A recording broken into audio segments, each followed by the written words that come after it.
the semi-final match on ESPN. David Ozio, Dave D'Entremont. Ozio averaged 234 on this pair of lanes throughout the week. D'Entremont just 207. Ozio would take 234 and not even bowl right now. In practice balls, he was totally lost. He was joking with the crowd. He was so lost. He needs a map of the greater Portland area right now. That's left. Big time left. 1-2. How'd you like to win 2 matches and then come out and miss the head pin? 1-3-6-9. All he can say is, I'm glad I did it now and not in the 10th frame. In case you've just joined us, the rough is high here this evening. And you can see what he wants to do is he wants to hit it on the right side. Not too full, though. He'll throw it probably straighter. He does. Perfect. Has not been the picture of perfection in terms of spare shooting tonight. Well, we said he had 15 strikes. He's also got 5 opens in 2 games, and he's missed a 2-pin, a 4-pin. He did manage to make the 9-pin the last game. So he's averaging 213, which is outstanding on this condition. Ozio way in, swings it out. 2-8. He's applauding himself already. Didn't leave a split. Good news is the 10-pin didn't stand. Bad news is this is not an easy spare either. Oh. If you set it short, it hooks left. If you throw it a touch too far to the right, you can wave goodbye. Let's see if he hooks it at it or throws it straight at it. It'd be interesting to see what he does. He's hooking it. He's hooking it. He's still hooking it. He's pretty loose out there, I'll say that. That's the most excited I have ever seen a professional making a spare in the opening frame of any match. Got the most applause, too. He knows he's not going to go without a mark in this game now. I think that's the big key. Probably a question mark in his mind starting.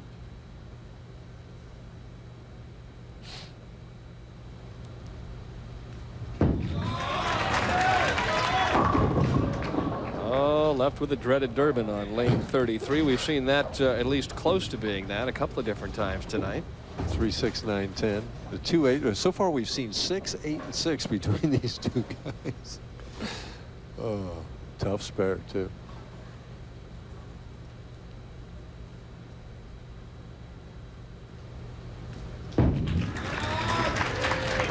Oh.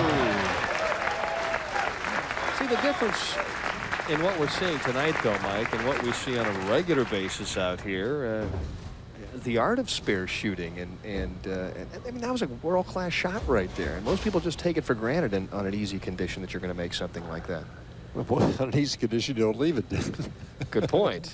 Well, it's nothing but 9 spare or strike. I mean, that's true. At least we've got some variety and some suspense in terms of what's going to happen here. And the thing is, you don't realize how these guys are working this pair of lanes. Look at the 9th and the 10th frame of both of the matches we've already seen. Some tremendous bowling. Tremendous, but when you see that just the smallest error, the guy misses the head pin on the left. Right. Several gutter balls we saw during practice to the right. There's out of bounds right and left here. If you don't hit it right in the middle of the fairway, you got problems. Big time problems. For the double. Well, he missed a 4-pin in the first match. He makes the 1-3-6-9 now. See what he does at the 4-pin here. Both times missed it to the left. Did he miss it to the left? No, one's he to the left, it. one's to the right. Stand up, sit down, fight, fight, fight. Right. Yeah, you're trapped when you do that. Now, what he needs to do is what you just said. Move way right and throw it hard. Exactly. Find some oil there, boy. Oh. And he did. Look at him. David waiting until the very last flick of the 4 before he turned around. Players are at least looking at this with the right attitude, I think. Well, it's early in the match. As a player, do you enjoy a condition like this? If you found something and the other guys haven't, yes, you love it. Hey, the player that wins tonight, I would think, too, Mike, is going to be a player that comes up with a couple of key breaks at the right time. Well, right now, D'Entremont is the man in the driver's seat. I mean, and he's made his own breaks. I mean, he's done things wrong and still won the matches. 2 opens the first match, and 3 the second, and still wins the match. Well, I wonder what David would do if he threw that ball in the first ball. We might see that before it's all over. It could be. I'll tell you what. That's an old polyester 90 hardness ball there. It's interesting you mentioned that, because in talking to Dave prior to the telecast, he was telling us that there are so many balls that he was successful and other players were successful with 5, 6, 7 years ago that are completely obsolete now.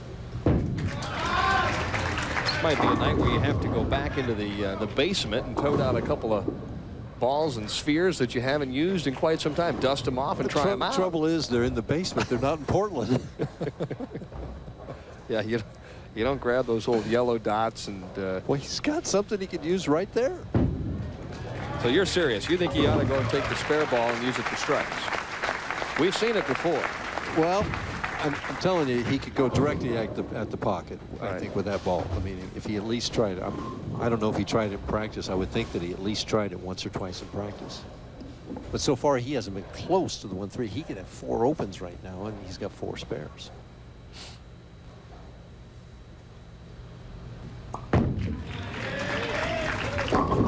Yeah, we've stared at that one before. Maybe Ozio's got the right philosophy. Just slap him down any way he can, make the spare, and outlast him. Well, this tonight resembles something like Russian roulette with more than one bullet in the chamber. That's one way of looking at it. I mean, your chances are getting worse and worse here. You're playing that game of if you hook it and try and strike, yeah, you're going to throw some strikes, but you're also going to end up with a 4, 6, 7 from time to time. Well, so far, though, the Russian roulette that the Intraman is playing is working for him. He's had the opens, but he's been able to compensate it by getting strings of strikes. Yeah, with games of 227 and 199. Ozio, the experienced veteran player, I think he's just going to try and ride this one out and see if he can't put a 190 on the board. That might be enough to get him to the title match. It could be. But he's going to have to get a strike here. He hasn't hit the pocket yet. I mean, unless he gets a broken strike. He's having a good time with it, I'll say that. David, this is the first 10-pin he's shot.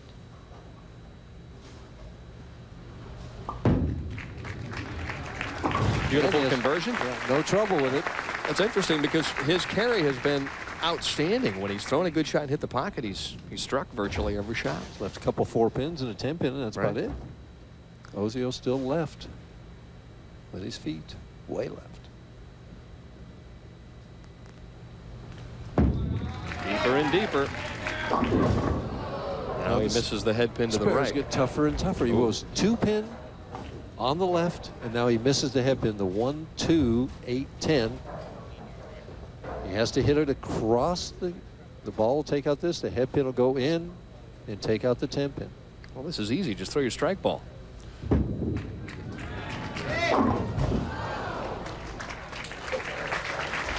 Didn't hit it thin enough. See how far left he is, Dan? I mean, he's getting so far left and trying to send it way right over the 4th arrow out to about the 6th, maybe 5th board. It just won't make it back. Still trying to find the pocket. Oh, he finally did and leaves a solid 10.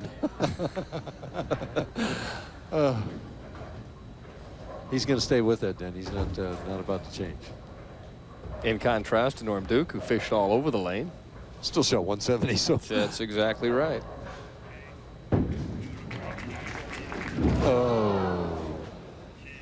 Oh, an unforced mental error. Ozio was having a good time, but that'll change your attitude. D'Entremont leading by 18, looking to get to the title match.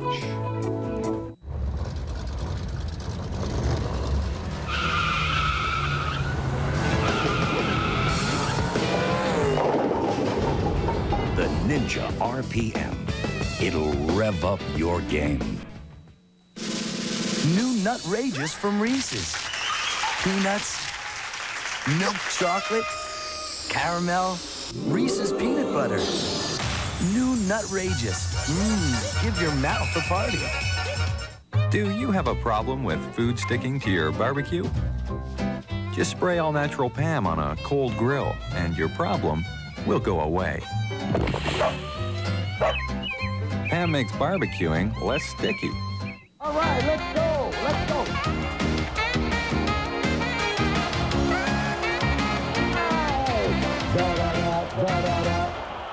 Sports Center now at new times, 6:30 and 11 p.m. weekdays.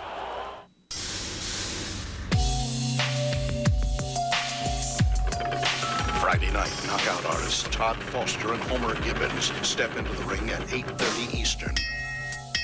Top Rank Boxing on ESPN.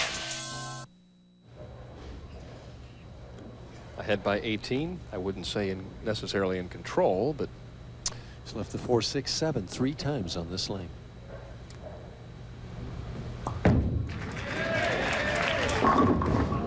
Solid 10 pin. Couple of 10 pins now. Suddenly, you know, that great carry he had is disappearing. Ozio, even though he's bowling 160, is still in this match. 10 pin looks a whole lot better than the 6, 7, 10, though. Now you got to make it. Ozio didn't make his.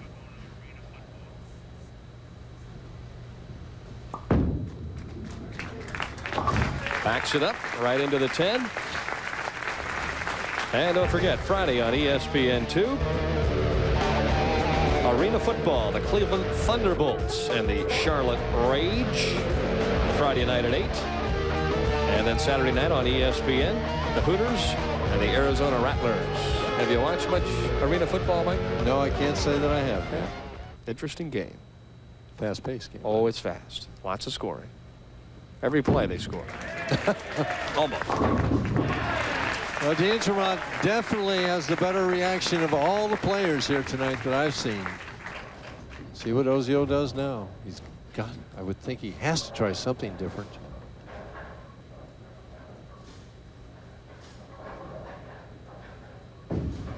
In 16 years, you've normally seen it all. Switch balls here, Dan. Let's try a different ball. Man, he's found it on the Brooklyn. David just looking to get a strike any way he can right now.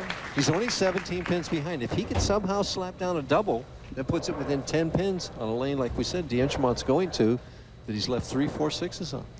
That ball hooked immediately. Let's see. He's probably going to move left, a little more speed, rev it up, and take a chance. He's gone back to the other ball on this lane where he left the solid. He's trying to throw the same shot he threw it to leave the solid 10. When he hopes it carries this time. Good release. Oh, what a double. Ozio just trying to hang on by his fingernails at this stage of the match. Ozio makes his best shot of the match here as he flushes it here on the left lane, and watch his reaction. I mean, that's the kind of reaction you get when you win a major championship. That was just a double. And then after that, he jumped up and down. Yeah. D'Entremont with a handful on the right-hand lane. Powerful strike that time for Dave. Boy, when you talk about a handful, he gets a handful, doesn't he? I mean, he is so strong. Bumps it right back to 17. He's responded to every challenge tonight that everybody's put at him. Chris Warren did in the first match, and Duke let him know that he was there, and he's just responded. He's had adversity, but he's overcome it.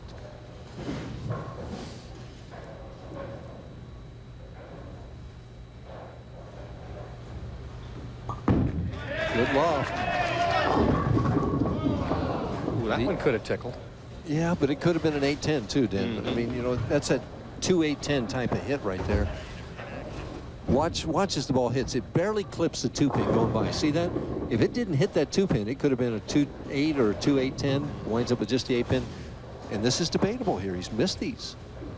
Well, he made the 4 the last trip. All right. Oh, he's become polished on that left side now. Ozio with a chance if he can somehow slap down a strike here on this right lane that he has yet to hit the pocket on yet. Goes back to the purple ball here on the right lane.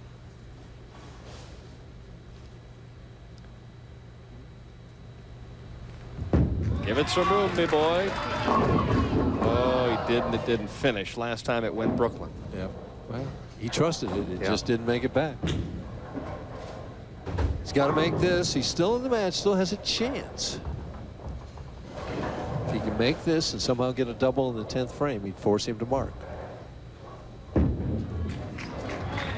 First thing you think about, though, is the missed 10 pin in the 6th. Absolutely.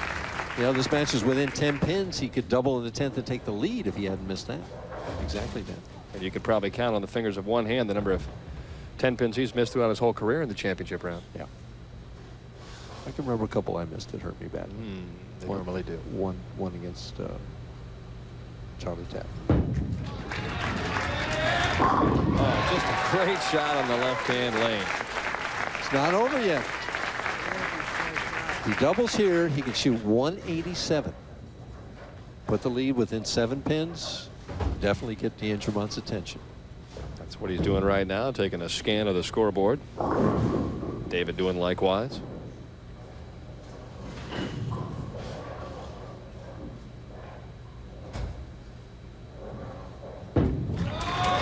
A lot of room. Perfect. Boy, he's figured that lane out. How in the world can all of a sudden it look like he could shoot 300 on lane 33? I mean, that's just incredible talent. Yeah, they all got it. But you find that break point, Dan. I mean, you Right. find the right ball, the right hand release, Right. and the break point, and that's what he's found now. He's found the feel to get it to that break point.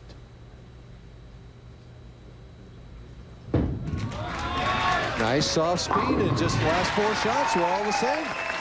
Missed 10 pin and one shot in the 9th that could have gone, but at least he's put himself in a position to advance to the title game. Tell you what, if he carries that 10 pin, he's locked the match up.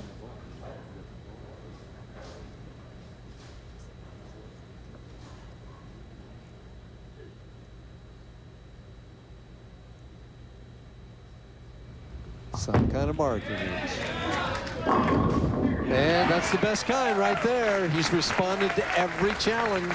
X marked the spot. Ozio will finish 3rd, and D'Entremont has bowled his way into an opportunity to look for his 2nd title. Well, he needs 4 pins on 2 balls, but I think you can handle that. I could send you down there, and that would get handled. Well, I don't know. You can handle it. Oh, yeah, I could do that. I could do that. Boy, I'll tell you, he has really come up big, bowled superbly in highly pressurized situations in the 8th, 9th, and 10th of all 3 matches to get to the point where he'll face Joe Firpo. And if he strikes here, he's going to finish with 6 strikes this game. So he's had 6, 7, and 8. The other one's, the next one's going to be 5 or 9, huh? And I'll tell you what, he'll have just over a 600 series for 3 games. Remember when 600 used to be a pretty nice series? It's tremendous here tonight at Hollywood Bowl. This is kind of a throwback to the days where spares were important and doubles were hard to come by. David Ozio finishes 3rd. We'll come back with a look at championship frame. Most of it provided by that man right there.